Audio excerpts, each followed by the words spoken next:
സോമുവും ഗോപുവും കൂട്ടുകാരായിരുന്നു. രണ്ടുപേരും സമപ്രായക്കാരാണ്, ഒരുമിച്ച് കളിച്ച് വളർന്നവരാണ്, ഒരുമിച്ച് ജോലി ചെയ്യുന്നവരാണ്. ഒരു വ്യത്യാസമുള്ളത് സോമുവിൻ്റെ താടിയും മുടിയും ഒക്കെ നരച്ചു. ഗോപുവിൻ്റെ തലയിലാണെങ്കിൽ ഒറ്റ നരയില്ല. അപ്പോൾ സോമു ഒരിക്കൽ ഗോപുവിനോട് ചോദിച്ചു, ഏട്ടാ നിൻ്റെ മുടി ഒന്നുപോലും നരച്ചില്ലല്ലോ, എന്താ ഇതിൻ്റെ രഹസ്യം? ഗോപു പറഞ്ഞേ അതിന് രഹസ്യമൊന്നുമില്ല. പക്ഷെ സോമു വിട്ടില്ല, സ്ഥിരമായിട്ട് ചോദിച്ചു തുടങ്ങി, എന്താ നിൻ്റെ മുടിയും താടിയും നരയ്ക്കാത്തതിൻ്റെ രഹസ്യം? ഗോപു പറഞ്ഞു, ഒരു ദിവസം നീ എൻ്റെ കൂടെ വാ, ഞാൻ പറഞ്ഞു തരാം എന്താ ഇതിൻ്റെ രഹസ്യമെന്ന്. അങ്ങനെ ഒരു ദിവസം ഗോപു സോമുവിനെ വിളിച്ചുകൊണ്ട് തൻ്റെ വീട്ടിലേക്ക് പോയി. ചെന്ന് വാതിലിൽ മുട്ടി.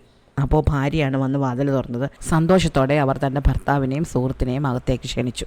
അവരോട് വളരെ മര്യാദയോടെ ഇടപെടുകയും അവരെ അവിടെ ഇരുത്തുകയും ചെയ്തു. എന്നിട്ട് ഭക്ഷണം എന്തെങ്കിലും കഴിക്കാൻ എടുക്കട്ടെ എന്ന് ചോദിച്ചു. അപ്പോൾ ഗോപു പറഞ്ഞു, ഞാൻ കഴിഞ്ഞ ദിവസം ഒരു തണ്ണിമത്തങ്ങ വാങ്ങിക്കൊണ്ട് വന്നല്ലോ, അത് മുറിച്ചിങ്ങ് കൊണ്ടുവാ. അപ്പോൾ ഗോപുവിൻ്റെ ഭാര്യ അകത്ത് പോയി തണ്ണിമത്തങ്ങ മുറിച്ചൊരു പാത്രത്തിലാക്കി കൊണ്ടുവന്ന് ഇവരുടെ മുന്നിൽ വെച്ചു. അപ്പോൾ ഗോപു പറഞ്ഞു, ഞാൻ ഈ മത്തങ്ങയുടെ കാര്യമല്ല പറഞ്ഞത്, ഇതിലും വലിയൊരു മത്തങ്ങ ഞാൻ ഇന്നലെ കൊണ്ടുവന്നല്ലോ, അതിൻ്റെ കാര്യമാണ് പറഞ്ഞത്. അപ്പോൾ ഭാര്യ ചിന്തിച്ചു, ഗോപു കഴിഞ്ഞ ദിവസം ഒരേ ഒരു തണ്ണിമത്തങ്ങയെ വാങ്ങിക്കൊണ്ട് വന്നിരുന്നുള്ളൂ, അതാണ് അവർ മുറിച്ചു കൊണ്ട് വെച്ചത്, മറ്റൊരു മത്തങ്ങ കൊണ്ടുവന്നതായിട്ട് അവർക്ക് ഓർമ്മയില്ല. പക്ഷേ പെട്ടെന്ന് അങ്ങനെ പറഞ്ഞാൽ തൻ്റെ ഭർത്താവിൻ്റെ സുഹൃത്ത് എന്തെങ്കിലും മോശം വിചാരിക്കുമോ, തൻ്റെ ഭർത്താവിനത് നാണക്കേടാകുമോ എന്ന് അവർ കരുതി. അവർ വീണ്ടും അടുക്കള മുഴുവൻ നോക്കി, പക്ഷേ മറ്റൊരു തണ്ണിമത്തങ്ങ കണ്ടില്ല.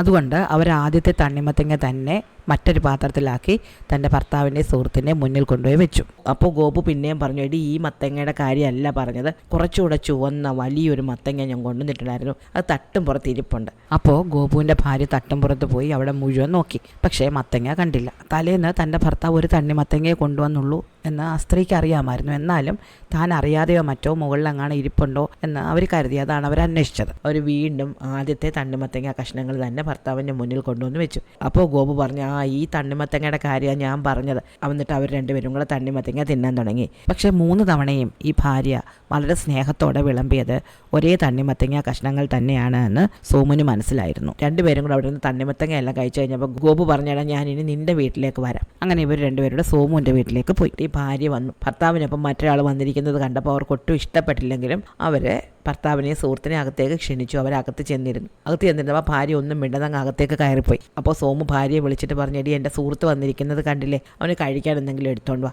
അപ്പോൾ ഭാര്യ ഭർത്താവിനെ രൂക്ഷമായിട്ടൊന്ന് നോക്കി, എന്നിട്ട് അകത്തേക്ക് പോയി കുറച്ച് വെള്ളം എടുത്തുകൊണ്ട് വന്നു. അപ്പോൾ സോമു വീണ്ടും പറഞ്ഞെടി അകത്തുനിന്ന് കഴിക്കാൻ എന്തെങ്കിലും എടുത്തോണ്ട് വാ. സോമുവിൻ്റെ ഭാര്യ പിറുപിറുത്തുകൊണ്ട് അകത്തേക്ക് പോയി കുറച്ച് പഴങ്ങൾ എടുത്തുകൊണ്ട് വന്നു. അപ്പോൾ സോമു ഭാര്യയോട് പറഞ്ഞു, എടി ഈ പഴങ്ങളല്ല, ഇത് ചീത്തയായ പഴങ്ങളാണ്, കുറച്ച് നല്ല പഴങ്ങൾ എടുത്തുകൊണ്ട് വാ. അപ്പോൾ ആ ഭാര്യ പറഞ്ഞു, ഇത് മാത്രമേ ഇവിടെ ഉള്ളൂ, മറ്റൊന്നും ഇവിടെ ഇല്ല, നിങ്ങൾക്ക് അറിയാമല്ലോ, അത് വേണമെങ്കിൽ കഴിച്ചാൽ മതി. ഇതും പറഞ്ഞുകൊണ്ട് സോമുവിൻ്റെ ഭാര്യ ചാടിത്തുള്ളി അകത്തേക്ക് പോയി. ഗോപു സോമുവിനോട് പറഞ്ഞു, നമ്മുടെ രണ്ടുപേരുടെയും താടിയും മുടിയും വ്യത്യസ്തമായിട്ടിരിക്കുന്നതിൻ്റെ രഹസ്യം നിനക്കിപ്പം മനസ്സിലായല്ലോ.